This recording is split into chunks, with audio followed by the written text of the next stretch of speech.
Berkaca dari kuartal pertama, pertumbuhan sektor properti di Bali diprediksi masih lemah pada kuartal kedua tahun 2017.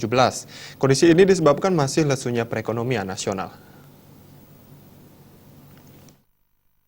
Pengamat properti Eko Budi Cahyono mengatakan pertumbuhan sektor properti Bali setiap tahun cenderung melemah. Kondisi ini telah terjadi sejak tahun 2014 lalu. Bahkan harapan dalam kuartal pertama tahun 2017, pertumbuhan properti yang diprediksi membaik justru sebaliknya terus melemah. Melihat kondisi pada kuartal pertama tersebut dan masih lesunya ekonomi nasional dengan daya beli masyarakat menurun, diprediksi kondisi properti pada kuartal kedua masih lemah.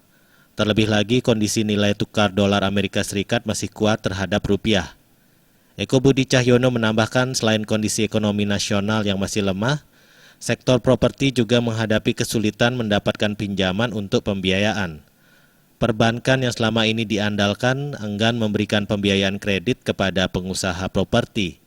Di satu sisi, perbankan juga mengalami permasalahan internal, salah satunya tingginya angka kredit macet atau non-performing loan, NPL.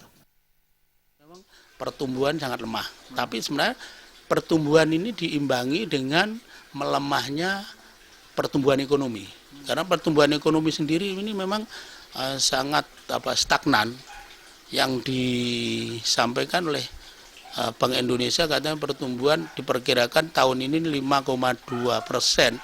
Ternyata kalau hitung-hitungan kami dengan teman-teman itu ini nggak sampai 4,9 lah, 5% aja kemungkinan 2017 ini nggak mungkin. Untuk itu dengan adanya pertumbuhan lemah, properti apalagi?